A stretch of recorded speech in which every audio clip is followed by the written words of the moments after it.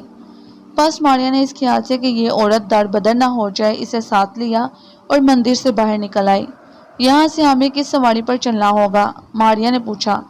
عورت نے کہا کہ یہاں سے 3 کوس پر ایک گاؤں ہے، وہاں پہنچ کر ہمیں گھوڑا گاڑی مل جائے گی جو رتلام ریلوے اسٹیشن تک پہنچا دے گی۔ پھر وہاں سے ہمیں ٹرین میں سوار ہو کر کھیر شہر تک جانا ہوگا۔ کہیر سے ایک جنگل بیچ ہمارا گاؤں امبا آتا ہے۔ 3 کوس تک ماریا اس عورت کے ساتھ پیدل چلتی گئی، ایک گاؤں آ گیا۔ اس گاؤں سے عورت نے گھوڑا گاڑی حاصل کی، دونوں اس پر سوار ہو کر رتلام کے ریلوے اسٹیشن پر پہنچ گئے۔ ٹرین چلنے میں ابھی کچھ دیر تھی، انہوں نے ٹکٹ لیے اور ایک ڈبے میں بیٹھ گئی۔ عورت کونے میں بیٹھ گئی، ماریا بھی اس کے سامنے خالی سیٹ میں بیٹھ گئی۔ وہ کسی کو نظر نہیں آتی تھی، اسی لیے اس کی سیٹ خالی نظر آ رہی تھی۔ اتنے میں ایک موٹی توند والا سیٹ آیا اور سیدھا آتے ہی ماریا جہاں بیٹھی تھی وہاں دم سے بیٹھ گیا۔ اگر ماریا جلدی سے اٹھ کر پڑے نہ ہوتی تو آج تو اس موٹے سیٹ کے نیچے دب کر کچومر ہی نکل جاتا۔ عورت کا کچھ پتہ نہ چلا کیونکہ وہ تو ماریا کو دیکھ ہی نہیں سکتی تھی۔ وہ بار بار ادھر ادھر تک رہی تھی، جیسے کہ معلوم کرنا چاہتی ہو کہ دیوی کہاں ہے، موجود بھی ہے یا نہیں۔ ماریا نے اس کی پریشانی کو بھانپ لیا اور قریب آ کر کان کے پاس منہ لے جا کر کہا، گھبراؤ نہیں، میں تمہارے ساتھ ہوں۔ یہ سن کر عورت کو کچھ تسلی ہوئی۔ ریل نے سیٹی دی اور چل پڑی۔ چھک چھک کرتی ریل پلیٹ فارم کو پیچھے چھوڑ کر کھیتوں میں سے گزرنے لگی۔ ساری رات ٹرین سفر کرتی رہی۔ صبح جا کر وہ کھیر کے ریلوے اسٹیشن پر پہنچی۔ عورت ڈبے میں سے باہر نکل آئی۔ اب وہ یہ معلوم کرنے کو بےتاب تھی کہ دیوی بھی اس کے ساتھ نیچے اتری ہے کہ نہیں۔ ماریا نیچے اتر آئی، مگر موٹے سیٹ کی وجہ سے وہ سارا راستہ ڈبے میں کھڑی رہی تھی۔ اسے سیٹ پر بڑا غصہ تھا۔ اس نے دیکھا کہ موٹا سیٹ کلی کے آگے آگے پیٹ پر ہاتھ پھیرتا چلا جا رہا تھا۔ ماریا نے بھاگ کر سیٹ کی پیٹھ پر بڑے زور سے ایک ٹانگ ماری۔ سیٹ موٹا درم سے پلیٹ فارم پر گر پڑا اور کلی کو گالیاں دینے لگا، حرامی، تو نے مجھے دھکا دیا ہے۔ وہاں عجیب تماشا بن گیا۔ کلی قسمیں کھا رہا تھا کہ میں سیٹ کو کیسے دھکا دے سکتا ہوں، میرے سر پر تو سامان لدا تھا۔ پھر تیرے باپ نے مجھے لات مار کر نیچے گرایا ہے۔ کلی پریشان تھا۔ ماریا ہنس رہی تھی۔ اس نے کلی کی جان چھڑانے کے لیے آگے بڑھ کر اتنے زور سے موٹے سیٹ کے منہ پر تماچا مارا کہ وہ بلبلا اٹھا۔ ہائے ہائے، میں مارا گیا۔ کلی خوف کھا کر پیچھے ہٹ گیا اور بولا، اب کہو سیٹ، کس نے مارا ہے؟ سب لوگ ڈر کر وہاں سے بھاگ گئے۔ عورت پریشانی سے ادھر ادھر تک رہی تھی۔ ماریا اس کے قریب جا کر آہستہ سے بولی، میں تمہارے پاس ہوں، چلو۔ عورت کے چہرے پر رونق آ گئی۔ اسٹیشن سے نکل کر وہ شہر میں آ گئے۔ ماریا نے کہا، جنگل کے سفر کے لیے ہمیں کھانے پینے کے لیے کچھ ساتھ لے چلنا چاہیے۔ ہاں دیوی، اس جنگل میں کوئی چشمہ اور پھلدار درخت نہیں ہے، صرف شکار بہت ملتا ہے۔ ماریا نے کہا، ٹھیک ہے، تم یہی ٹھہرو، میں کچھ کھانے کو لے کر آتی ہوں۔ عورت کو کھمبے کے نیچے بینچ پر بٹھا کر ماریا سامنے والے بازار میں آ گئی۔ ایک دکان پر کھانے پینے کی چیزیں بک رہی تھیں۔ ماریا نے ایک ٹوکری پکڑ کر کچھ بھنے ہوئے گوشت کے ٹکڑے اٹھائے اور ٹوکری میں رکھ لیے۔ دکاندار نے ایک تھال میں سے گوشت کے پارچے غائب ہوتے دیکھے تو حیران ضرور ہوا، آنکھوں کو ملا، پھر سوچا کہ کہیں خواب تو نہیں دیکھ رہا۔ بھلا یہ کیسے ہو سکتا ہے کہ تھال میں رکھے ہوئے گوشت کے ٹکڑے غائب ہو جائیں؟ اتنے میں ماریا نے سوڈا واٹر کی 10-12 بوتلیں بھی اٹھا کر ٹوکری میں رکھ لیں۔ اب تو دکاندار کی آنکھیں پھٹی کی پھٹی رہ گئی۔ یہ کیسے ہو گیا؟ بوتلیں کون اٹھا کر لے گیا؟ ماریا نے اس کی پریشانی دیکھی تو قریب آ کر اس کے سر پر ایک چیت لگا کر کہا، میں لے گئی ہوں یہ ساری چیزیں۔ تم؟ دکاندار صرف اتنا ہی کہہ سکا اور گر کر بے ہوش ہو گیا۔ ماریا نے یہ ساری چیزیں ایک گدھے پر لادی اور عورت کے ساتھ جنگل میں سے گزرنا شروع کر دیا۔ یہ جنگل سچ مچ بڑا گھنا جنگل تھا۔ دن کے وقت بھی بڑا اندھیرا تھا۔ دوپہر تک وہ جنگل میں سفر کرتی رہی۔ پھر انہوں نے ایک جگہ درختوں کے نیچے رک کر کھانا کھایا اور عورت نے کہا، میں تھک گئی ہوں، کچھ دیر آرام کروں گی۔ ماریا نے کہا، ضرور ضرور تم سو جاؤ، میں تمہاری نگرانی کرتی ہوں۔ عورت درخت سے ٹیک لگا کر سو گئی۔ ماریا پاس ہی بیٹھ گئی اور امبر اور ناگ کے بارے میں سوچنے لگی۔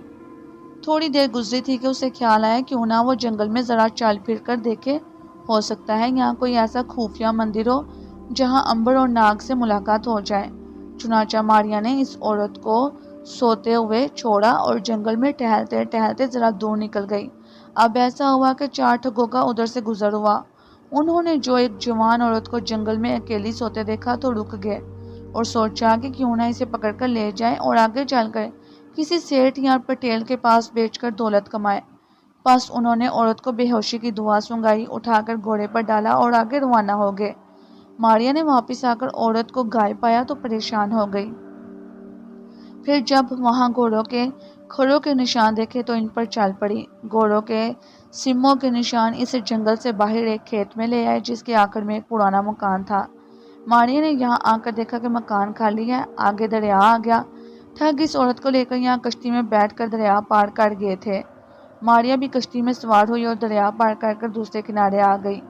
یہاں سے دور اسے ایک گاؤں دکھائی دیا، سمجھ گئی کہ امبا گاؤں یہی ہوگا، مگر سب سے پہلے عورت کو تلاش کرنا ضروری تھا۔ مگر اب ماریا کے لیے گھوڑوں کا سراغ نکالنا بھی محال تھا۔ مجبور ہو کر وہ ایک طرف کو چل پڑی۔ ماریا کو یقین تھا کہ ٹھگ اس گاؤں کی طرف نہیں گئے ہوں گے، بس وہ گاؤں کے قریب سے ہو کر آگے نکل گئی۔ اب چھوٹی چھوٹی ٹھیکریاں آ گئی، پھر ایک ندی آئی جو خشک پڑی تھی۔ اچانک ماریا نے دیکھا کہ اس ندی میں گھوڑوں کے سموں کے نشان آگے جا رہے تھے۔ ماریا بہت خوش ہوئی، عورت کا سراغ مل گیا تھا۔ وہ ان نشانوں کے ساتھ ساتھ آگے چلنے لگی۔ خشک ندی کافی دور تک چلے گئی تھی، گرمی کافی تھی۔ ماریا کو چلتے چلتے پسینہ آ گیا، اس کو پیاس بھی لگ رہی تھی۔ اس کے پاس پینے کو بھی کچھ نہیں تھا۔ گھوڑوں کے سموں کے نشان ایک جگہ ندی سے باہر نکل گئے۔ ماریا بھی خشک ندی سے باہر نکل آئی۔ سامنے جو دیکھا تو ایک پرانے قلعے کا کھنڈر سا دکھائی دے رہا تھا۔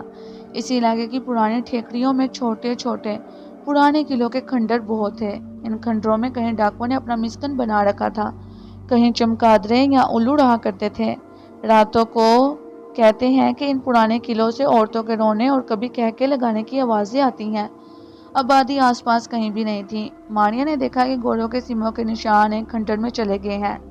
ماریا رک کر اس قلعے کے کھنڈر کو غور سے دیکھنے لگی، جس کے دروازے کی اینٹیں جگہ جگہ سے اکھڑ چکی تھیں۔ سامنے والی بالکنی کا چھجا آدھا گر گیا تھا۔ پیپل کا ایک درخت قلعے کی فصیل میں سے نکل کر سایہ کیے ہوئے تھا۔ ماریا دروازے میں داخل ہو گئی۔ ٹھنڈی ہوا اسے لگی، پھر اس نے پانی گرنے کی ہلکی ہلکی آواز سنی۔ اسے سخت پیاس لگ رہی تھی۔ وہ پانی کی آواز پر ایک ایسے کونے میں پہنچی جہاں پتھروں میں پانی ٹپک رہا تھا۔ یہ ایک قدرتی چشمہ تھا۔ ماریا نے وہاں سے پانی پیا۔ پانی بڑا ٹھنڈا اور میٹھا تھا۔ ابھی ماریا نے پانی پیا ہی تھا کہ اسے کسی عورت کی سسکیوں کی آواز آئی۔ ماریا چونکی۔ ضرور یہ اسی عورت کی آواز تھی۔ وہ ادھر کو لپکی۔ اندھیرا ہی اندھیرا تھا۔ کچھ دور جا کر ایک پرانا دروازہ آیا جس کے باہر تاک میں دیا جل رہا تھا۔ ہلکی روشنی کی وجہ سے ماریا نے دیکھا کہ دروازہ کھلا ہے اور اندر ایک کونے میں وہی عورت زمین پر بال کھولے بیٹھی ہے۔ ارد گرد 4 ٹھگ بیٹھے ہنس رہے ہیں۔ اس عورت کو گالیاں بک رہے ہیں۔ ماریا سے یہ بے عزتی برداشت نہ ہو سکی، وہ اس مظلوم عورت کے پاس گئی اور اس کے کان میں کہا، گھبراؤ نہیں، میں آ گئی ہوں۔ عورت کے منہ سے بے اختیار خوشی سے چیخ نکل گئی، دیوی تم؟ ٹھگ چونکے، کون دیوی؟ کس کو یاد کر رہی ہو بدبخت؟ ٹھگوں کے سردار کے اس جملے پر عورت نے جلدی سے کہا، کچھ نہیں سردار، میں دیوی سے آپ لوگوں کے لیے دعا مانگ رہی تھی۔ سب ٹھگ کہہ کے لگانے لگے۔ سردار نے کہا، شاباش، اسی طرح سے رہو گی تو بڑی خوش رہو گی۔ اتنے میں ایک ٹھگ اٹھ کر عورت کے پاس آیا اور بولا، سردار مجھے اجازت دو کہ میں اس عورت کو ایک ہنٹر مار سکوں۔ سردار نے کہکا لگا کر کہا، تم میرے جگری دوست ہو، تم اگر چاہو تو اس عورت کا سر قلم کر سکتے ہو۔ ہاں ہاں ہاں، میں اب ایسا ہی کروں گا سردار، میں اس عورت کا سر قلم کروں گا، مجھے اس کا بڑا شوق ہے۔ کیا اجازت ہے تمہاری؟ سردار انکار نہیں کر سکتا تھا، فوراً بولا، کیوں نہیں؟ تمہیں میری طرف سے اجازت ہے۔ اس ٹھگ نے تلوار نکالی اور لہراتا ہوا عورت کے سر پر آ کر کھڑا ہو گیا۔ ماریا گھبرا گئی، عورت ڈر کے مارے بے ہوش ہو گئی تھی۔ ٹھگ تلوار سے عورت کی گردن اڑانے ہی والا تھا کہ ماریا اس کے سر پر پہنچ گئی۔ اس نے آتے ہی ٹھگ کے ہاتھ سے تلوار چھین لی اور اس کی گردن اڑا دی۔ اپنے ساتھی کی گردن اڑتے دیکھ کر باقی ٹھگ اپنی اپنی جگہوں پر دہشت زدہ ہو کر کھڑے ہو گئے۔ ارے یہ کیا ہو گیا سردار؟ ایک ٹھگ نے کہا۔ سردار خود پریشان تھا، اس کے چہرے پر ہوائیاں اڑ رہی تھیں۔ کیا یہ کسی بدروح کی کارستانی تھی؟ ایک ٹھگ نے کہا، سردار میں اس عورت سے اپنی ساتھی کی موت کا بدلہ لوں گا، میں اس کا سر قلم کروں گا۔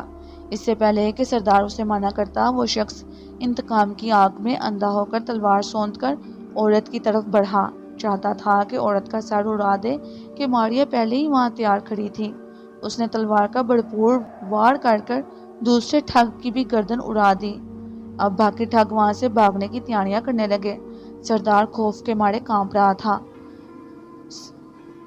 ماریا نے بلند آواز میں کہا، ظالم لوگوں، اگر تم اپنی جان کی امان چاہتے ہو تو یہاں سے بھاگ جاؤ، میری آنکھوں سے دور ہو جاؤ، نہیں تو تمہارا بھی یہی حشر ہوگا۔ ٹھگوں نے جو ماریا کی غیبی آواز سنی تو دنگ ہو کر رہ گئے، کبھی دیواروں کو کبھی چھت کو تکنے لگے۔ سردار نے ہاتھ باندھ کر کہا، اے بدرو، ہم ابھی چلے جاتے ہیں، اور باقی ٹھگ وہاں سے نکلنے لگے۔ ماریا نے زوردار آواز میں کہا، 2 گھوڑے یہیں چھوڑ دینا۔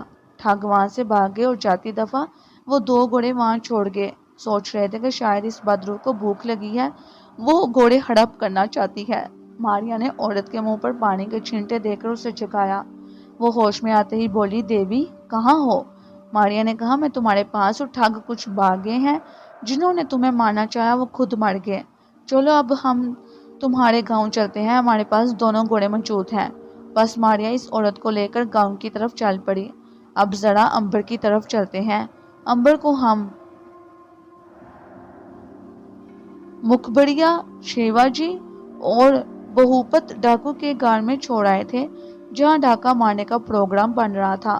امبر نے انہیں کہا، میں چوری، ڈاکہ، قتل وغیرہ کے خلاف ہوں، تم لوگوں کو بھی یہی مشورہ دوں گا کہ یہ کام چھوڑ کر عزت کی کمائی کرو، مگر چونکہ تم باز آنے والی نسل نہیں ہو اس لیے میں تمہارے ساتھ رہوں گا، مگر چوری ڈاکے وغیرہ میں شریک نہیں ہوں گا۔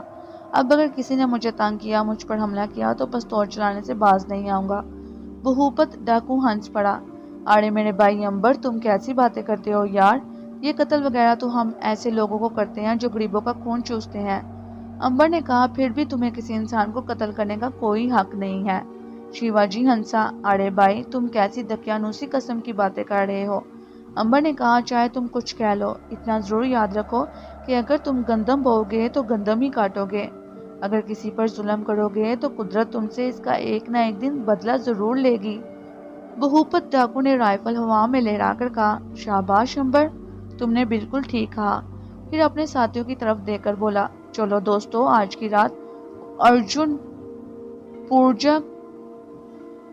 ارجن پور جا کر وہاں کے سیٹ کو لوٹا جائے، کیا خیال ہے؟ سب ایک ساتھ بولے، بڑا اچھا خیال ہے۔ چاروں ڈاکو بہوپت کی سرداری میں شام ہوتے ہی گھر سے نکل کر ارجن پور کی طرف روانہ ہو گئے۔ امبر بھی ایک گھوڑے پر سوار ہوا، منہ پر کپڑا باندھے ان کے ساتھ ساتھ تھا۔ ارجن پور وہاں سے 10-12 کوس کے فاصلے پر تھا۔ وہاں برلا نام کا ایک سیٹ رہتا تھا، جس کا تیل نکالنے کا ایک کارخانہ بھی تھا۔ بہوپت ڈاکو نے سن رکھا تھا کہ وہ بڑا ظالم آدمی ہے اور اپنے مزدوروں اور غریب لوگوں کے ساتھ بڑا ظلم کرتا ہے۔ ان کے جانور اٹھوا کر لے جاتا ہے، انہیں مزدوری کم دیتا ہے اور جو اس کے خلاف بولتا ہے اسے اپنے گنڈوں سے قتل کروا دیتا ہے۔ اب تک وہ کئی لوگوں کو قتل کروا چکا تھا۔ اس سیٹھ نے بہوپت ڈاکو کے ایک رشتہ دار کو بھی قتل کروا دیا تھا۔ کالا ڈاکو۔ آدھی رات کو دور ارجن پور گاؤں کی روشنی نظر آئی۔ گاؤں سے باہر سیٹھ برلا کا تیل کا کارخانہ تھا، جس کی چمنی کے اوپر بجلی کا بلب روشن تھا اور دور سے نظر آ رہا تھا۔ بہوپت نے شیوا جی سے کہا، سیٹھ برلا اس وقت کارخانے میں ہی ہوگا، کیا خیال ہے؟ کارخانے میں چل کر دیکھ لیتے ہیں پہلے۔ شیوا جی نے مکارانہ ہنسی کے ساتھ کہا، کارخانے میں اس وقت سیٹھ برلا کا منشی دن بھر کا حساب کتاب رجسٹر پر چڑھا رہا تھا۔ مزدور جا چکے تھے، صرف چوکیدار بندوق لیے دروازے میں بیٹھا اونگ رہا تھا۔ اتنے میں کھڑاک ہوا۔ منشی نے آنکھ اٹھا کر دیکھا، سامنے لال لال آنکھوں والا بہوپت ڈاکو اپنے ساتھیوں کے ساتھ کھڑا تھا۔ ایک نے چوکیدار کی گردن پر پستول رکھ دیا۔ منشی تو ڈر کے مارے کانپنے لگا۔ بہوپت نے اس کے سر پر ہلکی سی چیت مار کر کہا، بچو، ترجوڑی کی چابیاں کہاں ہیں؟ منشی نے تھر تھراتے ہوئے کہا، وہ تو سیٹھ اپنے ساتھ لے جاتے ہیں۔ بہوپت ڈاکو نے بندوق کا کندھا منشی کی گردن پر مارا۔ منشی گر پڑا، اٹھا اور جلدی سے چابیاں نکال کر بہوپت کے حوالے کر دی۔ بہوپت نے ترجوڑی کھول کر سارا مال تھیلے میں بھر لیا، پھر بولا، سیٹھ کہاں ہے؟ منشی نے سہمے ہوئے کہا، چلا گیا ہے گھر پر۔ بہوپت نے کہا، ہم تمہیں کچھ نہیں کہیں گے، ڈرتے کیوں ہو؟ چلو ساتھیوں، ذرا سیٹھ کی خبر لیں۔ امبر بھی ان کے ساتھ ہی سیٹھ کے مکان پر آ گیا۔ بہوپت نے دھڑک سے دروازہ کھول دیا اور آواز دی، سیٹھ برلا، باہر آ جاؤ، نہیں تو سارے مکان کو آگ لگا دوں گا۔ برلا کوٹھے میں ابھی سونے ہی لگا تھا کہ بہوپت کی آواز پر سہم کر رہ گیا۔ جلدی سے نیچے آیا، ہاتھ باندھ کر کھڑا ہو گیا۔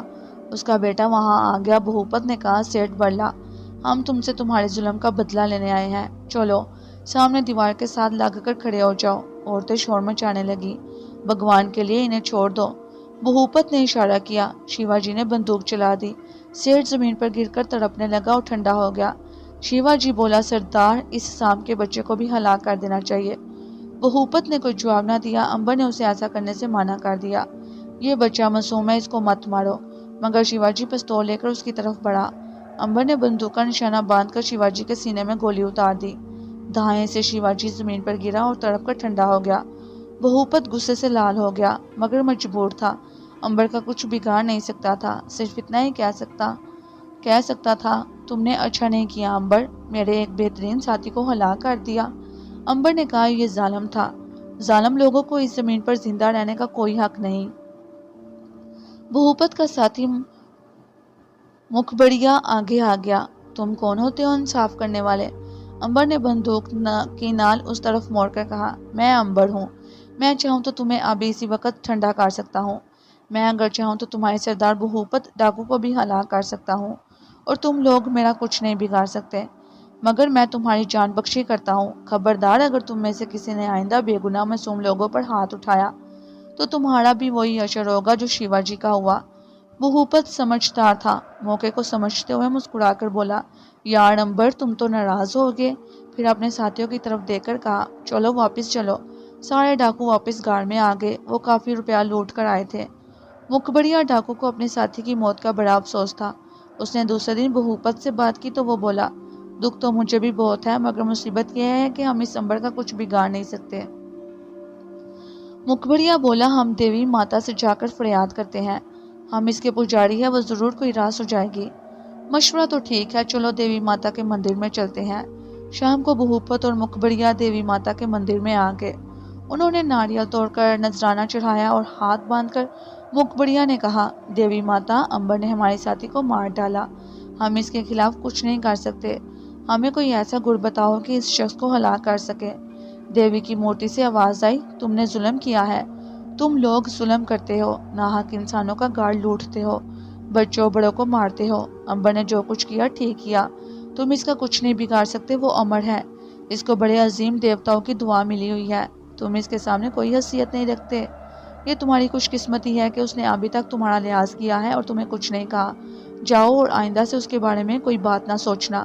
بھوپت اور مکبریا ڈر کر دیوی کے مندر سے واپس آ گئے۔ وہ بڑے پریشان تھے اور ڈرے ہوئے بھی، کیونکہ دیوی نے بھی امبر کی حمایت کر دی تھی۔ رات کو انہوں نے پھر آپس میں صلاح مشورہ کر فیصلہ کیا کہ بڑے راج گرو سے مشورہ کریں۔ اگلے روز امبر کو گاڑی میں چھوڑ کر وہ کسی بہانے شہر کے قریب والے مندر میں راج گرو کے پاس پہنچے اور ساری بات کھول کر بیان کر دی۔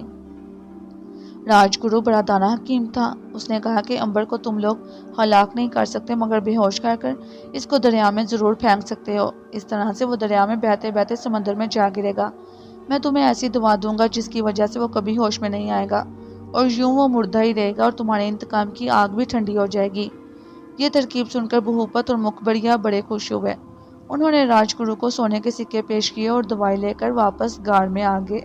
صبح اٹھتے ہی انہوں نے دوائی دودھ میں ڈال کر امبر کو پلا دی۔ دودھ پیتے ہی امبر بے ہوش ہو کر گر پڑا۔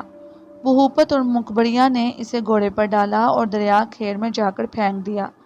میرے ساتھی کو ہلاک کرنے والے کا یہی انجام ہوتا ہے۔ امبر کو دریا میں پھینک کر دونوں ڈاکو واپس آ گئے۔ کسی دوسرے گاؤں میں ڈاکہ ڈالنے کا پروگرام بنانے لگے۔ ادھر ماریا نے اس عورت کو اس کے گھر پہنچا دیا اور واپس ہوئی۔ گاؤں میں ماریا نے کپڑے تبدیل کیے، غسل کیا، کچھ دیر آرام کیا اور تازہ دم ہو کر اپنے ساتھیوں یعنی امبر اور ناگ کی تلاش میں کھڑی ہوئی۔ چلتے چلتے اسے شام ہو گئی۔ وہ گھوڑے پر سوار تھی، جنگل میں سے گزر رہی تھی۔ جب شام ہوئی تو وہ جنگل سے باہر آ گئی۔ سامنے کیا دیکھتی ہے کہ دور ایک گاؤں میں روشنی ہو رہی ہے۔ غور سے دیکھا تو یہ روشنی آگ کے شعلوں کی تھی۔ ماریا نے گھوڑے کا رخ وہاں کر دیا۔ قریب جا کر معلوم ہوا کہ ڈاکو بھوپت نے گاؤں لوٹ کر آگ لگا دی ہے۔ ہیاور ایک سیٹھ کی جوان لڑکی کو اٹھا کر لے گیا ہے۔ سیٹھ اور اس کی بیوی سر پر خاک ڈال کر رو رہے تھے۔ ماریا کو بڑا دکھ ہوا کہ یہ کیسے ظالم ڈاکو ہیں کہ قتل و غارت بھی کرتے ہیں اور لوگوں کی لڑکیاں بھی اٹھا کر لے جاتے ہیں۔ ماریا کسی سے پوچھ بھی نہیں سکتی تھی کہ ڈاکو کدھر گئے ہیں۔ بہرحال وہاں سے اسے صرف اتنا معلوم ہوا کہ ڈاکو سامنے والے جنگل میں گئے ہیں، وہیں ان کی کمین گاہ ہے۔ ماریا جنگل کی طرف چل پڑی۔ جنگل میں پہنچتے پہنچتے اسے رات ہو گئی۔ جنگل بڑا گھنا تھا۔ دور سے شیر کے دہاڑنے کی آواز آ رہی تھی۔ ماریا کے نیچے اس کا گھوڑا کانپنے لگا تھا۔ شیر نے بھی شاید گھوڑے کی بو پا لی تھی۔ وہ گھوڑے کی طرف یعنی ماریا کی طرف بڑھ رہا تھا۔ ابھی آواز بہت دور سے آ رہی تھی اور ابھی آواز بالکل قریب آ گئی تھی۔ ماریا کو خوب معلوم تھا کہ جب تک وہ گھوڑے پر سوار ہے گھوڑا شیر کو نظر نہیں آئے گا، لیکن اسے یہ معلوم نہیں تھا کہ شیر تو اس کی بو پر چلا آ رہا ہے۔ یہی ہوا۔ ماریا ایک جگہ پہنچی تو اچانک سامنے سے شیر نکل آیا اور گڑانے لگا۔ اسے گھوڑے اور انسان دونوں کی بو آ رہی تھی۔ اب ماریا پریشان ہوگی، اس کی جان کو بھی خطرہ تھا۔ شیر اسے بھی گھوڑے کے ساتھ پھاڑ کر کھا سکتا تھا۔ اس نے اوپر دیکھا، ایک درخت کی شاخ لٹک رہی تھی۔ ماریا نے اچھل کر درخت کی شاخ پکڑی اور اوپر چڑھ گئی۔ اس کے اوپر چڑھتے ہی گھوڑا ظاہر ہو گیا۔ شیر نے جو ہی اپنے سامنے گھوڑا دیکھا تو زور سے گرجا۔ شیر کئی روز سے بھوکا تھا۔ وہ گھوڑے پر چھلانگ لگا کر جھپٹا اور اسے چیر پاڑ کر پھینک دیا اور مزے لے کر کھانے لگا۔ ماریا درخت پر بیٹھی یہ سارا منظر دیکھ رہی تھی۔ شیر کا جب پیٹ بھر گیا تو وہ وہاں سے چلا گیا۔ اس کے جانے کے بعد ماریا درخت پر سے نیچے اتر آئی۔ وہ گھوڑے کی سواری سے ضرور محروم ہو گئی تھی، لیکن اس کی اپنی جان بچ گئی تھی۔ اس نے سوچا کہ اس جگہ جنگل میں پڑ کر رات گزار لینی چاہیے۔ وہ رات بسر کرنے کے لیے کوئی مناسب جگہ دیکھ رہی تھی کہ اس نے دو گھڑ سوار کو تیزی سے گزرتے دیکھا۔ اندھیرے میں وہ ان کی شکلیں نہ دیکھ سکی۔ دو سائے اس کے آگے سے گھوڑے دراتے گزر گئے۔ ماریا نے سوچا کہ ضرور یہی ڈاکو ہیں جنہوں نے سیٹھ کی بے گناہ لڑکی کو اغوا کر رکھا ہے۔ ماریا ان کے پیچھے پیچھے چل پڑی۔ آدھی رات کے بعد تک ماریا چلتی رہی۔ اب وہ جنگل سے باہر نکل آئی تھی۔ ماریا نے سوچا کہ ضرور یہی وہ ڈاکو ہیں جنہوں نے سیٹھ کی بے گناہ لڑکی کو اغوا کر رکھا ہے۔ ماریا ان کے پیچھے پیچھے چل پڑی۔ آدھی رات کے بعد تک ماریا چلتی رہی۔ اب وہ جنگل سے باہر نکل آئی تھی۔ آسمان پر ستارے چمک رہے تھے۔ سامنے کالے کالے پہاڑ کھڑے تھے۔ ان کے دامن میں ایک جگہ دور سے ماریا کو گھوڑے کے ہنہنانے کی آواز سنائی دی۔ ماریا کا ماتھا ٹھنکا۔ ہو نہ ہو ڈاکو اسی جگہ ہوں گے جدھر سے گھوڑے کے ہنہنانے کی آواز آئی تھی۔ ماریا ادھر کو چل پڑی۔ کیا دیکھتی ہے کہ پہاڑی کے دامن میں ایک اونچی ترچھی آگے کو ذرا جھکی ہوئی ایک چٹان ہے۔ صبح کی نیلی نیلی روشنی پھیل رہی تھی۔ اس دھندلی روشنی میں ماریا نے چٹان کے پاس جا کر دیکھا کہ ایک راستہ چٹان کے اندر جا رہا ہے۔ ماریا اندر داخل ہوئی۔ اندر سے نمدار ٹھنڈی ہوا آ رہی تھی۔ ایک بار پھر اندر سے گھوڑے کے ہنہنانے کی آواز آئی۔ ضرور ڈاکوؤں کا مسکن یہی ہے۔ ماریا دیوار کے ساتھ ساتھ چلتی غار کے اندر آ گئی۔ اب اسے دو آدمیوں کی باتیں کرنے کی آواز آنے لگی۔ وہ ایک موڑ گھومی تو کیا دیکھتی ہے کہ درمیان میں پتھر پر دیا روشن ہے۔ ارد گرد پتھروں پر 4 ڈاکو بیٹھے ہیں۔ بندوقیں ان کے آگے رکھی ہیں۔ سامنے بہوپت ڈاکو اور مکھبڑیا ڈاکو اونچی جگہ پر بیٹھے ہیں اور ایک جوان لڑکی رسی سے بندھی ستون کے ساتھ کھڑی ہے۔ اس کا سر جھکا ہے، بال کھلے ہیں اور وہ زاروں کی طرح رو رہی ہے اور ڈاکوؤں سے رحم کی بھیک مانگ رہی ہے۔ بہوپت گرج کر بولا، ہم تم پر رحم نہیں کریں گے۔ تمہارے باپ نے ہم سے 10 لاکھ روپیوں کا وعدہ کیا تھا، اس نے روپے نہیں دیے۔ ہم تمہیں دوسرے شہر جا کر فروخت کر دیں گے۔ لڑکی ہاتھ باندھ کر بولی، میرے باپ کے پاس جتنے پیسے تھے اس نے تم لوگوں کو دے دیے، اس کے باوجود تم نے سارے گاؤں کو آگ لگا دی۔ مکھبڑیا نے اٹھ کر لڑکی کے منہ پر زور سے تماچا مارا۔ لڑکی کی چیخ نکل گئی اور اس نے باپ اور ماں کو یاد کیا۔ مکھبڑیا نے کہکا لگایا، ارے یہ ماں کو یاد کرتی ہے۔ بہوپت بولا، ایک اور تماچا لگاؤ اس کو۔ مکھبڑیا ڈاکو نے لڑکی کا منہ تماچے مار مار کر سرخ کر دیا۔ لڑکی بے حال سی ہو گئی۔ ماریا سے یہ دردناک منظر نہ دیکھا گیا۔ وہ آگے بڑھی۔ پہلا کام اس نے یہ کیا کہ زمین پر سے ایک ڈاکو کی بندوق اٹھائی، مکھبڑیا کے سر کا نشانہ باندھا اور گھوڑا دبا دیا۔ دائیں سے ایک زوردار دھماکہ ہوا۔ سارے ڈاکو اپنی اپنی جگہوں سے اچھل پڑے۔ گولی مکھبڑیا ڈاکو کے سر پر لگی اور اس کی کھوپڑی اڑا کر لے گئی۔ مکھبڑیا ڈاکو کی لاش زمین پر بے سود پڑی تھی اور بہوپت ڈاکو ہوا میں فائرنگ کرنے لگا تھا۔ دوسرے ڈاکوؤں نے بھی مورچے سنبھال لیے تھے۔ وہ یہ سمجھ رہے تھے کہ پولیس اندر آ گئی ہے۔ ماریا ایک پتھر کے پیچھے چھپ کر بڑے آرام سے بیٹھی تھی۔ کافی دیر بعد جب کوئی سپاہی نظر نہ آیا تو بہوپت نے پتھر کے پیچھے سے نکل کر ادھر ادھر دیکھا۔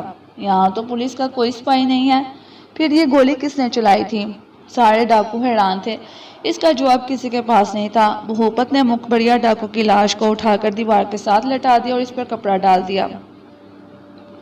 وہ غصے سے بھڑا ہوا تھا، میرے ساتھی کو ہلاک کرنے والا زندہ بچ کر نہیں جا سکتا۔ بہوپت ڈاکو بڑا بہادر ڈاکو تھا، اس نے آج تک کبھی کسی غریب پر ہاتھ نہیں اٹھایا تھا۔ شیواجی اور مکھبڑیا ڈاکو نے اسے غلط رستے پر ڈالنے کی کوشش کی تھی۔ اس نے لڑکی کو اسی وقت آزاد کر دیا۔ دیوی ماتا مجھ سے ناراض ہے، بھگوان نے یہ غیبی اشارہ کیا ہے کہ میں اس لڑکی کو آزاد کر دوں۔ جاؤ لڑکی، تم آزاد ہو۔ پھر اس نے 3 ڈاکوؤں کو اس کے ساتھ کرتے ہوئے کہا کہ اس لڑکی کو اس کے ماں باپ کے گھر پہنچا کر آنا۔ خبردار غداری مت کرنا۔ بہوپت بہادر اور دیانتدار تھا، آئندہ وہ کسی کے بہلاوے میں نہیں آئے گا اور کبھی کسی کی ماں بہن کے ساتھ ظلم نہیں کرے گا۔ تینوں ڈاکوؤں نے لڑکی کو ساتھ لیا اور غار سے باہر نکل آئے۔ ماریا نے سوچا کہ یہ ڈاکو کمینے ہیں اور بہوپت جیسے بہادر کی بات کے پکے نہیں ہو سکتے، اس لیے ان کے ساتھ چلنا چاہیے تاکہ لڑکی کی حفاظت کی جا سکے۔ ماریا بھی ایک گھوڑے پر سوار ہوئی اور ڈاکو کے پیچھے پیچھے چل پڑی۔ تینوں ڈاکو لڑکی کو ایک الگ گھوڑے پر بٹھائے اس کے پیچھے آ رہے تھے۔ وہ جنگل میں داخل ہو گئے۔ جنگل گھنا تھا۔ دوپہر تک وہ چلتے رہے۔ ماریا ان کے پیچھے پیچھے آ رہی تھی۔ ایک جگہ ماریا کا گھوڑا ہنہنایا۔ تینوں ڈاکوؤں نے پیچھے مڑ کر دیکھا، یہ گھوڑے کی آواز کہاں سے آئی تھی؟ ایک ڈاکو نے کہا۔ دوسرے نے کہا، آواز تو میں نے سنی تھی مگر گھوڑا کہیں نظر نہیں آ رہا۔ تیسرا بولا، میرا خیال ہے ہمارا وہم ہے۔ ایک آدمی کا وہم ہو سکتا ہے لیکن گھوڑے کی آواز تو ہم تینوں نے سنی ہے۔ لڑکی بھی کچھ پریشان سی ہو گئی کیونکہ گھوڑے کے ہنہنانے کی آواز تو اس نے بھی سنی تھی۔ ایک ڈاکو نے کہا، ارے بھائی، یہ ہمارے کسی گھوڑے کی آواز ہوگی۔ بھائی، اگر کسی بھوت نے ہمارا پیچھے شروع کر دیا ہے تو پھر ہماری خیر نہیں۔ تینوں نے کہکا لگایا اور لڑکی کی طرف غور سے دیکھا۔ لڑکی کانپ گئی۔ اصل میں ان لوگوں کی نیت خراب ہو گئی تھی۔ انہوں نے آپس میں مل جل کر فیصلہ کر لیا کہ اس لڑکی کو اس کے ماں باپ کے پاس نہ پہنچایا جائے بلکہ کسی ڈاکو کے پاس لے جا کر فروخت کر دیا جائے اور پیسے کمائے جائیں۔ ان کے دل میں گناہ کا خیال آ چکا تھا۔ لڑکی اس سے بے خبر تھی۔ ماریا برابر پیچھے پیچھے آ رہی تھی۔ رات آ گئی۔ جنگل میں سناٹا چھا گیا۔ کسی وقت دور سے کسی شیر کی ہلکی سی دار گونج جاتی۔ تینوں ڈاکوؤں نے ایک درخت کے نیچے ڈیرا جما لیا۔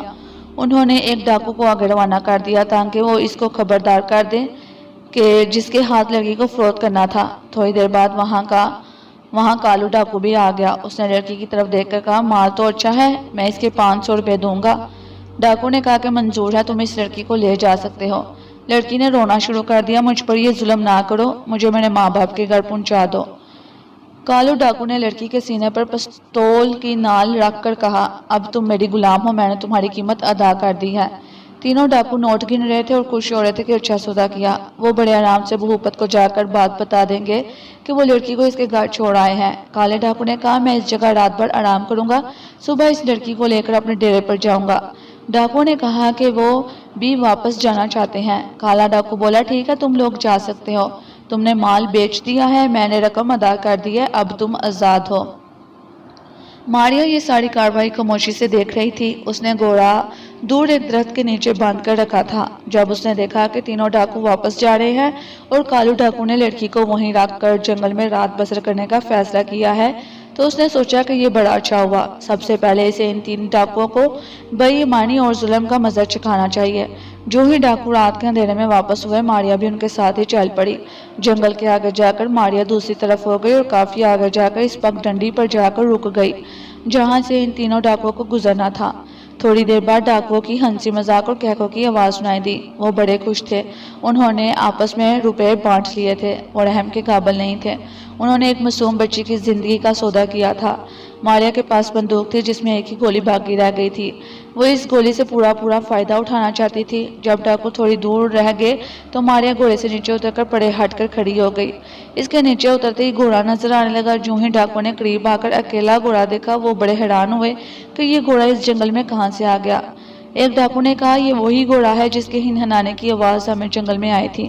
دوسرا کہکا لگا کر بولا، چلو یہ گھوڑا بھی مفت میں مل گیا، اس کو اسی جنگل میں کسی جگہ چھپا دیتے ہیں، کل شہر لے جا کر اس کی قیمت کھڑی کر لیں گے۔ تیسرے نے کہا، یار کوئی گڑبڑ نہ ہو جائے کہیں۔ کیا مطلب؟ مطلب یہ ہے کہ یہ کہیں بھوت پریت نہ ہو اور لینے کے دینے نہ پڑ جائیں۔ ہاں ہاں ہاں، ایک ڈاکو کہکا لگا کر ہنسا، کیا بچوں جیسی باتیں کرتے ہو بہوپت، بھوت پریت تو ہم ڈاکو کا کیا بگاڑ سکتے ہیں، چلو کھولو اس گھوڑے کو، لے چلو اپنے ساتھ۔ ایک ڈاکو بھی آگے نہیں بڑھ رہا تھا۔ آخر وہ ڈاکو آگے بڑھا جو باتیں کر رہا تھا۔ جو ہی اس نے گھوڑے کو ہاتھ لگایا، ماریا نے پوری طاقت سے بندوق کا دستہ اس کے سر پر دے مارا۔ ہائے! گر کے ڈاکو زمین پر گر پڑا۔ دوسرے ڈاکو گھبرا کر گھوڑے پر چڑھنے لگے تھے کہ ماریا نے دوسرے ڈاکو کی ٹانگ کھینچ لی، وہ نیچے گر پڑا۔ تیسرا ڈاکو بھاگنے لگا تو ماریا نے اس پر فائر کر دیا، وہ گھوڑے سے گر کر ڈھیر ہو گیا۔ اب جو ڈاکو باقی رہ گیا تھا وہ تھر تھر کانپنے لگا۔ ماریا نے زمین پر گری ہوئی بندوق اٹھائی، یہ بندوق بڑھی ہوئی تھی، اس نے فائر کر کے اس ظالم جادوگر کو بھی جہنم میں دھکیل دیا۔ ادھر کالو ڈاکو نے گولیاں چلنے کی آوازیں سنی تو اٹھ کر بیٹھ گیا اور ہاتھ میں پستول تھام کر جنگل میں آنکھیں پھاڑ پھاڑ کر دیکھنے لگا۔ اس کا خیال تھا کہ شاید پیسوں کے معاملے میں تینوں ڈاکوؤں کا آپس میں جھگڑا ہو گیا، انہوں نے آپس میں فائرنگ شروع کر دیا ہے۔ اسے ڈر تھا کہ کہیں وہ واپس آ کر اسے بھی ہلاک کرنے کی کوشش نہ کرے۔ وہ چوکنا ہو کر بیٹھ گیا۔ لڑکی بھی اٹھ بیٹھی تھی۔ خبردار، جو تم نے آواز نکالی خاموش بیٹھی رہو، کالو ڈاکو نے روب سے لڑکی کو کہا۔ لڑکی بیچاری تو پہلے ہی سہمی ہوئی تھی، گولیوں کی آواز سن کر اور سہم گئی۔ ماریا نے تینوں ظالم ڈاکوؤں کا کام تمام کیا تو بڑے آرام سے گھوڑے پر سوار ہو کر کالے ڈاکو کی طرف آئی تاکہ مظلوم لڑکی کو اس کی قید سے رہائی دلا کر اس کے ماں باپ کے پاس پہنچائے۔ کالو ڈاکو کو اس طرح سے پستول ہاتھ میں لیے چوکس بیٹھا دیکھا، جدھر سے گولیوں کی آواز آئی تھی ادھر دیکھ رہا تھا۔ جنگل میں اب چاروں طرف گہری خاموشی چھا گئی تھی۔ ایک الو کسی درخت پر بولا۔ کالو ڈاکو کے ماتھے پر پسینہ آ گیا۔ اس نے لڑکی کو اپنے پیچھے چھپا لیا تھا اور اس کے منہ پر کپڑا باندھ دیا تھا تاکہ وہ آواز نہ نکال سکے۔ ماریا ذرا پڑے رک گئی۔ اندھیرے میں کالو ڈاکو کو کچھ نظر نہیں آ رہا تھا۔ ماریا گھوڑے پر سے اتر پڑی۔ کالو ڈاکو کو گھوڑا نظر نہیں آیا۔ ماریا نے کالو ڈاکو کو دیکھ لیا تھا۔ وہ ایک درخت کے پاس آ کر رکی اور بولی، کالو تیری موت کا وقت آ گیا ہے۔ کالو نے جنگل کی خاموشی میں آدھی رات کو ایک عورت کی آواز سنی تو وہ ایک دم سے چونک پڑا۔ کون ہو تم؟ ماریا نے کہا، تمہاری موت۔ اب کالو ڈاکو نے سوچا کہ ضرور یہ کوئی بھوت پریت ہے۔ اس نے کہا کہ کیا تم کوئی چڑیل ہو؟ ماریا نے کہا، تمہاری موت ہوں، تم بے گناہ لڑکیوں پر بڑا ظلم کرتے ہو، تم نے ماں باپ کے جگر کے ٹکڑوں کو اٹھا کر فروخت کیا ہے، میں تمہارے ظلم کا بدلہ لینے آئی ہوں۔ کالو ڈاکو کو یقین ہو گیا کہ یہ کوئی پولیس کا افسر ہے جو اس کا پیچھا کر رہا تھا اور اب عورت کی آواز نکال کر اسے ڈرانے کی کوشش کر رہا ہے۔ کالو نے کہکا لگا کر کہا، میں تمہارے جال میں نہیں آؤں گا، میں جانتا ہوں تم کوئی پولیس آفیسر ہو اور مجھے ڈرا کر پھانسنا چاہتے ہو، مگر تم اپنے چال میں کامیاب نہیں ہو سکتے، میں تمہیں زندہ نہیں چھوڑوں گا۔ میں کالو ڈاکو ہوں جس کے نام سے اس علاقے کا بچہ کامتا ہے۔ ماریا باتیں کرتے کرتے کالو ڈاکو کے پیچھے آ گئی۔ اس نے زمین پر سے ایک روڑا اٹھا کر پڑے پھینکا۔ آہٹ سن کر کالو ڈاکو نے تڑپ کر ادھر پستول چلا دی۔ ٹھائیں! پستول کی آواز سے سارا جنگل ایک بار پھر گونج اٹھا۔ ماریا نے ہنس کر کہا، تم اپنی موت کو نہیں روک سکتے، میں تمہیں مارنے اور اس لڑکی کو تمہارے چنگل سے بچانے آئی ہوں۔ کالو ڈاکو نے اپنا پستول لڑکی کے ماتھے پر رکھ دیا۔ اگر تم نے مجھے کچھ کہا تو میں اس لڑکی کو گولی مار کر ہلاک کر دوں گا۔ ماریا نے محسوس کیا کہ اس نے لڑکی کو بچا لے جانے کا کہہ کر بڑی غلطی کی ہے۔ اب اسے بڑی عقل مندی سے کام لینا ہوگا، کیونکہ یہ ظالم ڈاکو بڑی آسانی سے لڑکی کو گولی مار دے گا۔ کچھ دیر جنگل میں گہری خاموشی چھائی رہی۔ ڈاکو چلایا، کیا فیصلہ کیا تم نے پولیس آفیسر؟ کیا یہاں سے واپس جاؤ گے یا اس لڑکی کو گولی مار دو؟ ماریا نے بڑی آواز بنا کر کہا، تم جیتے میں ہار گیا۔ مجھے اس لڑکی کی زندگی بہت عزیز ہے، میں چاہ رہا ہوں۔ ہاں ہاں ہاں، کالا ڈاکو کہکا لگا کر بولا، خبردار جو مجھے دھوکہ دینے کی کوشش کی، میں صبح تک اس لڑکی کو اپنے پستول کی زد میں رکھوں گا۔ پھانسی گر! کالو ڈاکو نے لڑکی کو اپنے شکنجے میں جکڑ رکھا تھا۔ لڑکی بیچاری کا برا حال ہو رہا تھا۔ پستول اس کی پیشانی پر لگا تھا اور وہ تھر تھر کانپ رہی تھی۔ اس کا رنگ زرد تھا اور بدن میں نام کو بھی لہو باقی نہ رہا تھا۔ ماریا ایک درخت کے ساتھ لگ کر کھڑی ہو گئی اور موقع کے انتظار میں رہی کہ کب کالا ڈاکو ذرا سا غافل ہو اور وہ اس پر حملہ کر دے۔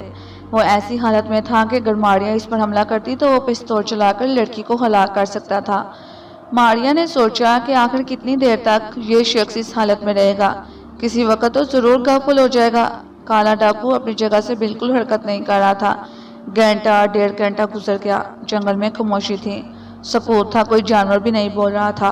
اب اسے کچھ یقین ہونے لگا کہ پولیس آفیسر چلا گیا ہے۔ اس نے لڑکی کو الگ کر دیا اور پستول کی نالی نیچے کر لی۔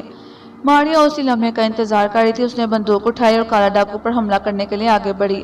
ابھی وہ اپنی جگہ سے ہلی تھی کہ اچانک جنگل میں شیر کی دھاڑ گونج اٹھی۔ شیر اس قدر قریب آ کر گرجا تھا کہ ماریا بھی اپنی جگہ سے گرتے گرتے بچی۔ گھوڑے نے زور زور سے ہنہنانا شروع کر دیا۔ کالو ڈاکو نے لڑکی کو دبوچ کر چاہا کہ ایک طرف پتھر کی اوٹ میں چھپ جائے کہ اتنے میں شیر نے اس پر چھلانگ لگا دی۔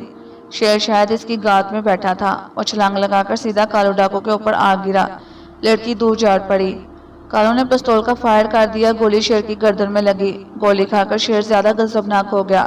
وہ زور سے دھاڑا۔ اس نے ایک ہی زوردار پنجہ مار کر کالو ڈاکو کی گردن اڑا دی۔ پھر وہ اسے منہ میں دبوچ کر ایک طرف کو چلا گیا۔ بڑے ہوئے کالو ڈاکو کی بے جان ٹانگیں دور تک زمین پر گھسیٹتی چلے گئی۔ لڑکی خوف کے مارے سسکیاں بڑھ رہی تھی، پھر اس کا سارا بدن ٹھنڈا پڑ گیا تھا۔ ماریا آگے بڑھی۔ جو کام اس نے کرنا تھا وہ شیر نے کر دیا تھا۔ ماریا نے لڑکی کے قریب جا کر کہا، بہن گھبراؤ نہیں، میں دیوی ماتا ہوں اور تمہاری مدد کو آئی ہوں۔ لڑکی نے ایک عورت کی آواز سنی تو چیخ مار کر بے ہوش ہو گئی۔ ماریا پریشان ہو گئی، کیا مصیبت ہے یہ؟ اس نے بڑی مشکل سے پانی تلاش کر لڑکی کے چہرے پر چھڑکا۔ اسے ہوش آیا تو وہ پھٹی پھٹی آنکھوں سے چاروں طرف دیکھ رہی تھی۔ ماریا نے کہا، کیا میری آواز پر تم ایک بار پھر بے ہوش ہو جاؤ گی؟ سنو، میری بات غور سے سنو۔ میں دیوی ماتا کا چھوٹی بہن ہوں اور نیک ہوں۔ میں اس جنگل میں راتوں کو صرف اس لیے پھرا کرتی ہوں کہ بولی بٹکی یا مصیبت میں پھنسی ہوئی عورتوں کی مدد کر سکوں۔ میں نے تمہارے رونے کی آواز سن لی تھی اور تمہاری مدد کو آئی تھی کہ اس ظالم ڈاکو کو شیر اٹھا کر لے گیا۔ اچھا ہوا کہ یہ ظالم مر گیا۔ اب تم آزاد ہو اور میں تمہیں تمہارے ماں باپ کے پاس چھوڑ کر آؤں گی۔ اب لڑکی کو کچھ حوصلہ ہو گیا تھا۔ اسے یقین آنے لگا تھا کہ دیوی ماتا کی بہن سچ مچ اس کی مدد کرنے وہاں آئی ہے۔ اس نے ہاتھ جوڑ کر کہا، ماتا میں تمہاری شکر گزار ہوں، مجھے میرے ماں باپ کے پاس لے چلو۔ چلو میرے ساتھ چلو۔ لڑکی گھوڑے پر بیٹھ گئی، دوسرے گھوڑے پر ماریا سوار ہو گئی اور وہ جنگل کی پگ ڈنڈی پر اس طرف چل پڑے جدھر اس لڑکی کا گاؤں تھا۔ صبح ہونے سے پہلے ماریا نے لڑکی کو گاؤں کے کنارے پہنچا کر کہا، اب تم جا سکتی ہو، میرے جانے کی ضرورت نہیں ہے۔ کیا خیال ہے؟ لڑکی نے کہا، ماتا کیا تمہارے درشن نہیں ہو سکتے؟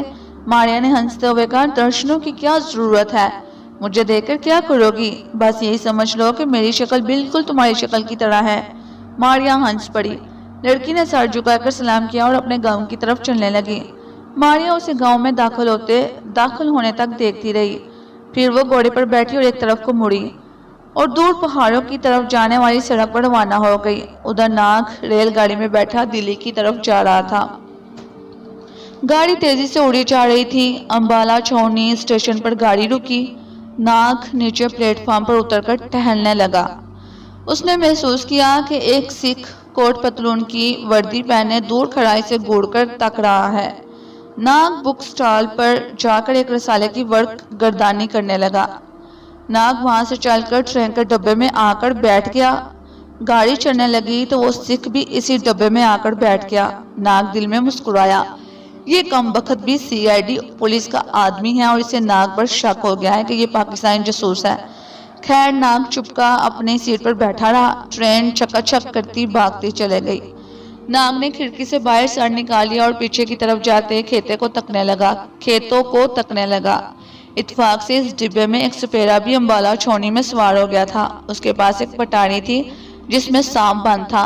ناگ چونکہ اس ڈبے میں سفر کر رہا تھا، اسی لیے پٹاری میں بند سانپوں نے ناگ دیوتا کی موجودگی کو محسوس کر لیا۔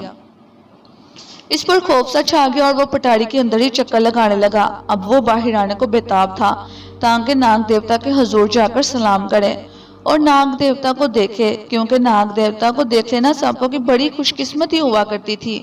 کہتے ہیں جو سانپ ناگ دیوتا کی شکل دیکھ لے وہ 100 سال تک زندہ رہتا ہے۔ ناگ کو کوئی خبر نہیں تھی کہ قریب ہی ایک پٹاری میں کچھ سانپ اس کو سلام کرنے کے لیے بے چین ہو رہے ہیں۔ سپیرا بھی بڑے آرام سے ڈبے میں بیٹھا اپنی بین کو کپڑے سے چمکانے کی کوشش کر رہا تھا۔ اچانک اس نے محسوس کیا کہ پٹاری میں کچھ شور سا مچ رہا تھا، کچھ اندر ہی اندر گڑبڑ ہو رہی ہے۔ اتنے میں چاروں سانپوں نے زور لگا کر پٹاری کا ڈھکنا الٹ دیا۔ سپیرے نے جو سانپوں کو باہر نکلتے دیکھا تو جٹ سے پٹاری کا منہ پھر بند کر دیا۔ وہ حیران تھا کہ یہ سانپ باہر کیوں نکلتے آ رہے ہیں۔ ادھر سکھ بھی کسک کر ناگ کے قریب آ گیا، ادھر ادھر کی باتیں شروع کر دی۔ ناگ سب کچھ سمجھ رہا تھا کہ وہ اس سے کیا بات پوچھنا چاہتا ہے۔ آخر اس نے پوچھ لیا، تم کہاں سے آئے ہو؟ ناگ نے کہا، میں امرتسر سے آ رہا ہوں۔ مگر تم امرتسر کے رہنے والے نہیں لگتے، پھر کس شہر کے رہنے والے ہو اور امرتسر کیا کرنے آئے تھے؟ ناگ نے بغیر گھبرائے ہوئے کہا، میں ملک افریقہ کا باشندہ ہوں، آپ کے ملک کی سیر کرنے آیا تھا۔ سکھ نے ناگ کو گھور کر دیکھا مگر جا ٹانکیں ہٹا لی۔ اب محسوس ہوا اسے کہ ناگ کی آنکھوں سے ایسی تیز روشنی نکل رہی تھی جس کی وہ تاب نہیں لا سکتا تھا۔ ناگ مسکرایا، سردار صاحب کیا آپ کو یقین نہیں آیا کہ میں افریقہ کا رہنے والا نوجوان ہوں اور آپ کے ملک میں سیر کرنے آیا ہوں؟ سردار ایک دم پھر سے سنبھل کر بیٹھ گیا۔ اسے یاد آیا کہ وہ ڈیوٹی پر ہے اور یہ اس کا فرض ہے کہ ایسے لوگوں کو گرفتار کر کر تھانے لے جائے جو کسی دوسرے ملک سے ان کے ہاں جاسوسی کرنے آئے ہیں۔ اس نے بڑے سکون سے کہا، تمہارا پاسپورٹ کہاں ہے؟ کیا تم مجھے اپنا پاسپورٹ دکھا سکتے ہو؟ ناگ نے کہا، پاسپورٹ میرا گم ہو گیا ہے، میں دلی جا کر اپنے سفارت خانے سے نیا پاسپورٹ بنانا چاہتا ہوں، اسی لیے دلی جا رہا ہوں۔ سکھ بولا، مگر اس سے پہلے تو تمہیں میرے ساتھ تھانے جانا ہوگا، ہم خود تمہارے ملک کے سفارت خانے سے بات کر لیں گے۔ ابھی یہ وہ باتیں کر ہی رہے تھے کہ سانپ ایک بار پھر زور لگا کر سپیرے کے پٹارے سے باہر نکل آئے۔ سپیرے نے انہیں پکڑنے کی لاکھ کوشش کی مگر وہ بھی پھن اٹھا کر پھنکارتے ہوئے ناگ کی طرف بڑھے۔ ڈبے میں سارے مسافر ڈر کر ایک طرف اکٹھے ہو گئے۔ سانپ پھن اٹھا کر رینگتے ہوئے ناگ کے سامنے آ کر جھک گئے۔ ناگ نے سانپوں کو دیکھا تو سمجھ گیا کہ کوئی سپیرا انہیں لے کر سفر کر رہا ہوگا۔ انہیں ناگ کی موجودگی کا احساس ہو گیا اور وہ اسے سلام کرنے آ گئے۔ سکھ نے جب دیکھا کہ 4 کالے سانپ اپنے خوفناک پھن اٹھائے ناگ کے آگے کڑی سے جھک کر سلام کر رہے ہیں تو وہ خوف کے مارے کانپنے لگا۔ ناگ نے کہا، سردار جی کیا آپ کو ایک سانپ دے دوں؟ اور ناگ نے ایک سانپ کو اٹھا کر اپنی ہتھیلی پر بٹھا لیا۔ سانپ ناگ کی ہتھیلی پر بیٹھ کر اپنا پھن اٹھا کر جھومنے لگا۔ سکھ تو جیسے بے جان ہو گیا تھا، ماتھے پر پسینہ آ گیا، دل میں کہنے لگا، میں کس مصیبت میں پھنس گیا ہوں، یہاں سے ایک بار چھٹکارا مل جائے تو پھر ساری زندگی اس شخص کا نام نہ لوں گا۔ ناگ نے پوچھا کہ آپ کو سانپ پسند نہیں ہے؟ سردار جی نے کانپتی ہوئی آواز میں کہا، وہ نا واحے گرو کے لیے اسے نیچے پھینک دو، مجھے بڑا ڈر لگ رہا ہے۔ ناگ نے کہا، کیا آپ کو پاسپورٹ دکھاؤں؟ یہی میرا پاسپورٹ ہے، یہ لیجئے نا پاسپورٹ اور اسے غور سے الٹ پلٹ کر دیکھ لیں۔ اور ناگ نے سانپ کو سکھ کی جولی میں اچھال دیا۔ سردار کی تو چیخ نکل گئی۔ ناگ نے اپنی زبان میں سانپ کو خبردار کر دیا تھا کہ سکھ کو ڈسنا نہیں۔ سانپ پھن اٹھا کر سکھ کی آنکھوں کے سامنے لہرانے لگا۔ اب تو سردار کے بدن سے جان ہی نکل گئی، اس کی تو گگی بند گئی۔ خلق خوشک ہو گیا، اس نے ہاتھ جوڑ کر لرزتی ہوئی آواز میں کہا، معاف کر دو، پھر پاسپورٹ کبھی نہیں دیکھوں گا۔ اتنے میں ٹرین ایک اسٹیشن میں داخل ہو گئی۔ ٹرین رکی تو ناگ نے سانپوں کو اشارہ کیا کہ اب انہوں نے سلام کر لیا ہے، اس لیے واپس اپنی پٹاری میں چلے جائیں۔ ناگ کا حکم پا کر چاروں سانپ واپس اپنے سپیرے کی پٹاری میں چلے گئے۔ لوگوں کی تو جیسے جان میں جان آئی اور وہ جلدی جلدی ڈبے سے باہر نکل گئے۔ سپیرے نے ناگ کو بڑے غور سے دیکھا اور صرف اتنا ہی سمجھ سکا یہ کوئی فیشن لیبر سپیرا ہے اور سانپوں کو پکڑنے کا گر جانتا ہے۔ ناگ گاڑی سے نکل کر پلیٹ فارم پر آیا تو سپیرے نے ناگ سے پوچھا، بابو تم سانپوں کو پکڑنا جانتے ہو؟ ناگ نے کہا کہ سانپ اپنے آپ چل کر میرے پاس آ جاتے ہیں، مجھے سانپوں کو پکڑنے کی کیا ضرورت ہے؟ سپیرے نے اب غور سے دیکھا کہ یہ نوجوان بابو ٹھیک ہی کہتا ہے، سانپ تو اپنے آپ پٹاری میں سے نکل کر اس کی طرف گئے تھے اور انہوں نے اس کے آگے جا کر سلام کیا تھا، سر جھکایا تھا، تو پھر یہ نوجوان کون ہے؟ ہو سکتا ہے کہ اس کے پاس کوئی خفیہ جادو ہو، سانپوں کا منتر ہو جس کی مدد سے یہ سانپوں کو قابو میں کر لیتا ہے۔ سپیرا ناگ سے باتیں کرتا پلیٹ فارم پر ٹہلنے لگا۔ ادھر سیکھ نے بھاگ کر ریلوے پولیس کو اطلاع کر دی کہ ایک افریقہ کا جاسوس باہر کھڑا ہے، اسے گرفتار کر لیا جائے۔ اس نے یہ بالکل نہ بتایا کہ جاسوس کے قبضے میں سانپ بھی ہیں۔ ریلوے پولیس اطلاع ملتے ہی بندوقیں تان کر ٹرین کی طرف بھاگی۔ گارڈ کو فوراً خبر مل گئی کہ گاڑی نہ چلائی جائے۔ ناگ سپیرے سے باتیں کر رہا تھا کہ اسے ریلوے پولیس نے گھیر لیا۔ ناگ مسکرایا، سپیرا بھی حیران ہو گیا۔ ناگ نے سپیرے سے کہا، اچھا دوست پھر ملیں گے، اور وہ ریلوے پولیس کے ساتھ چل دیا۔ پولیس والے بڑے خوش تھے کہ انہوں نے ایک غیر ملکی جاسوس کو گرفتار کر لیا ہے۔ وہ اسے حوالات میں لے گئے اور بند کر دیا۔ اسے کوئی خبر نہیں تھی کہ جس شخص کو وہ پکڑ کر لائے ہیں وہ کتنی طاقت کا مالک ہے۔ ناگ بھی ان لوگوں کو کچھ تماشا دکھانا چاہتا تھا۔ سپیرا ناگ کے بارے میں بار بار غور کر رہا تھا۔ وہ چاہتا تھا کہ اس نوجوان کے پاس سانپوں کو قبضے میں کرنے کا جو منتر ہے وہ سیکھ لے۔ چنانچہ اس نے معلوم کر لیا کہ ناگ ریلوے پولیس کے حوالات میں ہے۔ وہ اس شہر کا رہنے والا تھا۔ وہ سیدھا اپنے گھر گیا، وہاں جا کر کوٹری میں پٹاری رکھی اور واپس ریلوے پولیس والوں کے پاس آ کر بولا، تھانے دار جی آپ نے جو جاسوس پکڑا ہے میں اس سے ملاقات کرنا چاہتا ہوں۔ تھانے دار نے شاکی نظر سے سپیرے کو دیکھا اور کہا، تم بھی اس کے ساتھی ہو کیا؟ چلو تم کو بھی حوالات میں بند کرتے ہیں۔ سپیرے نے کہا، ایسی بات نہیں مہاراج، تو پھر تم کون ہو اس خطرناک جاسوس سے ملنے والے ہیں؟ سپیرے نے ٹرین کے ڈبے میں سانپوں والی ساری بات بیان کر دی۔ تھانے دار نے غور سے سپیرے کی بات سنی، پھر بولا، تو کیا ہوا؟ اگر یہ شخص سانپوں کو پکڑنا جانتا ہے، یہ کام تو افریقہ کا ہر آدمی کر سکتا ہے، چلو بھاگو یہاں سے، نہیں تو ابھی تمہیں حوالات میں بند کر دوں گا۔ سپیرا واپس چلا گیا، مگر وہ اس تلاش میں رہا کہ ناگ کو یہ لوگ حوالات سے کس جگہ لے جاتے ہیں۔ رات ناگ کو حوالات میں ہی رکھا گیا۔ صبح صبح اسے پولیس کی لاڑی میں بٹھا کر شہر سے باہر ایک پرانے قلعے میں پہنچا دیا گیا۔ یہ قلعہ جاسوسوں کو اذیت دینے کے لیے سارے شہر میں بدنام تھا۔ کہتے ہیں کہ یہاں جو قیدی بھی لے جایا جاتا ہے وہ صحیح سالم کبھی واپس نہیں لوٹا۔ کسی کا بازو ٹوٹ جاتا ہے تو کوئی ٹانگیں تڑوا کر واپس آتا ہے۔ ناگ کو ایک کوٹری میں بند کر دیا گیا۔ اس کوٹری کا صرف ایک ہی روشن دان تھا جس میں موٹی موٹی سلاخیں لگی تھیں۔ ناگ نے خدا کا شکر ادا کیا کہ یہ روشن دان میں جالی نہیں لگی تھی، پھر اس کا روشن دان کے ذریعے سے نکلنا مشکل ہو جاتا۔ بہرحال وہ دروازے سے پھر بھی نکل سکتا تھا، لیکن ناگ اپنی مرضی سے یہ سارا کھیل کھیل رہا تھا۔ اس نے پولیس والوں کو اجازت دے رکھی تھی کہ وہ اس کے ساتھ جو چاہیں کریں۔ دوپہر کے بعد ناگ سے پوچھ گچھ شروع ہو گئی۔ تم کون ہو؟ تمہارے ساتھی کہاں ہے؟ تمہارا اصلی نام اور نمبر کیا ہے؟ تمہیں کس نے جاسوسی کے لیے بھیجا ہے؟ تم نے اب تک کس کس چیز کے فوٹو لیے ہیں؟ وغیرہ وغیرہ۔ ناگ ان کے سارے سوال سنتا رہا۔ اس نے کسی سوال کا جواب نہ دیا۔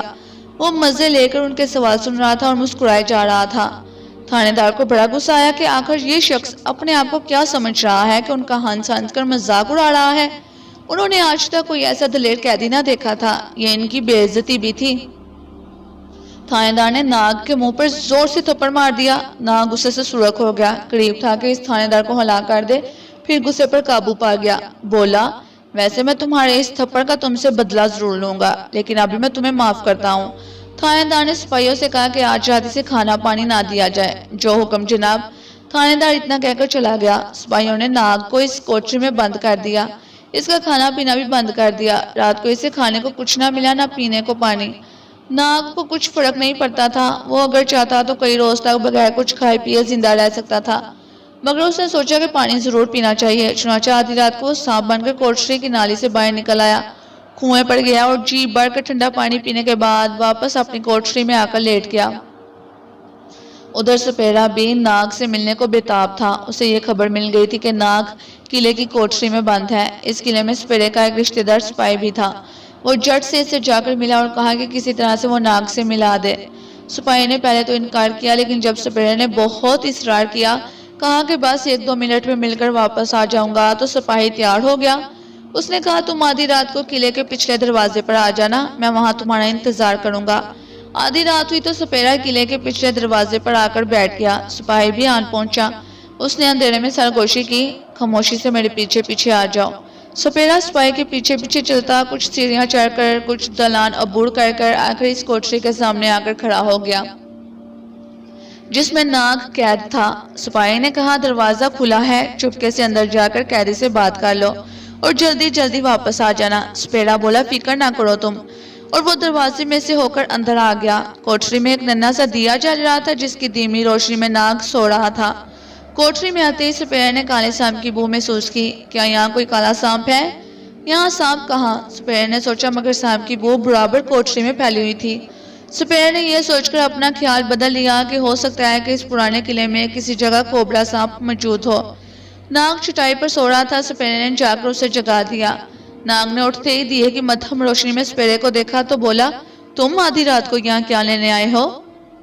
سپیرے نے کہا کہ وقت بہت تھوڑا ہے، تمہیں یہاں سے فرار ہونے کی ترکیب بتانے آیا ہوں۔ ناگ نے پوچھا کون سی ترکیب بتانے آئے ہو تم مجھے؟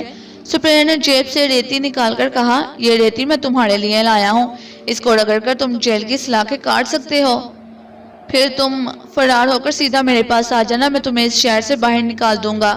ناگ مسکرایا، پوچھنے لگا بھائی تم میرے لیے یہ اتنی بک بک جک جک کیوں کر رہے ہو؟ تمہیں مجھ سے اتنی ہمدردی کیوں ہے؟ سپیرے نے کہا کہ اگر میں تمہیں سچ مچ بتا دوں تو تم مجھ سے ناراض تو نہیں ہو جاؤ گے؟ نہیں نہیں، بالکل ناراض نہیں ہوگا، ناگ نے کہا۔ سپیرے نے کہا جب سے تمہیں سانپوں کو سلام کرتے دیکھا ہے نا، میرے دل میں پختہ یقین ہو گیا ہے کہ تمہارے پاس کوئی ایسا خفیہ منتر ہے کہ جس کی مدد سے تم سپاہیوں کو اپنا غلام بنا لیتے ہو۔ جب مجھے سانپوں کا شوق ہے، میں سپیرا ہوں، سانپ پکڑتا ہوں، انہیں قید کرتا ہوں، مگر انہیں غلام نہیں بنا سکتا۔ تم سانپ نہیں پکڑتے مگر سانپ تمہارے غلام ہے۔ کیا تم مجھے وہ منتر بتا دو گے؟ بس میری زندگی کی اب یہی سب سے بڑی خواہش ہے کہ تمہیں یہاں سے فرار ہونے میں مدد دوں اور اس کے بدلے میں تم سے سانپوں کو غلام بنانے کا منتر سیکھ لوں۔ ناگ مسکرایا، اسے سپیرے کی سادہ دلی بہت پسند آئی تھی۔ بھلے آدمی نے سارا کچھ سچ سچ بتا دیا تھا۔ ناگ نے فیصلہ کیا کہ وہ اس کی مدد ضرور کرے گا۔ اچھا میں تیار ہوں۔ اتنا سن کر سپیرے کی باتیں کھل اٹھی، وہ بڑا خوش ہوا۔ ناگ نے ریتی لے کر سنبھال کر رکھ لی اور کہا تمہارا گھر کہاں پر ہے؟ سپیرے نے کہا کہ شہر کے مشرقی دروازے کے اندر جاؤ گے تو تمہیں ایک چھتا ہوا پرانا سا کنواں ملے گا، بس اسی کنویں کے ساتھ والا مکان میرا مکان ہے، میں وہاں تمہارا انتظار کروں گا۔ تم کس دن آؤ گے؟ ناگ بولا کہ میں کل رات تمہارے پاس آؤں گا۔ سپیرے نے ہنس کر کہا تم اپنی ریتی سے ان سلاخوں کو 6 دن سے پہلے نہیں کاٹ سکو گے، اس حساب سے تم 7 دن بعد میرے پاس آ سکو گے۔ بہرحال میں تمہارا 8 سے 7 روز بعد رات کو انتظار کروں گا۔ ناگ نے سپیرے کا ہاتھ دباتے ہوئے کہا وہ تو تم ٹھیک کہہ رہے ہو، مگر میں بھی تمہیں ٹھیک کہہ رہا ہوں، میں کل آدھی رات کے بعد تمہارے گھر آ جاؤں گا۔ باہر سے سپاہی نے سرگوشی میں کہا بس اب جلدی سے باہر آ جاؤ۔ سپیرے نے ناگ کو سلام کیا اور یہ کہہ کر کہ میں ہر روز تمہارا انتظار کروں گا، کوٹری سے باہر آ گیا۔ دوسرے دن رات کو وہ کھانا کھا کر آرام سے سونے کے لیے چارپائی پر لیٹ گیا۔ وہ بے فکر تھا، اسے یقین تھا کہ ناگ 6 روز سے پہلے نہیں آ سکتا، کیونکہ اگر ناگ آج ریتی سے سلاخیں کاٹنی شروع کرے گا تو 7-8 دن کے بعد جا کر کہیں وہ سلاخیں کاٹ پائے گا۔ چنانچہ وہ بڑے اطمینان سے ٹھنڈی ہوا میں سو گیا۔ دوسری طرف ناگ شروع رات اپنی چٹائی پر بیٹھا تھا کہ سپاہی نے آ کر کہا تم کل سے پانی کے بغیر کیوں کر زندہ ہو؟ کھانے کے بعد تو خیر انسان کچھ دن زندہ رہ سکتا ہے کھانے کے بغیر، مگر پانی کے بغیر تو 1 دن بھی زندہ رہنا مشکل ہے، پھر تم کس طرح سے زندہ ہو؟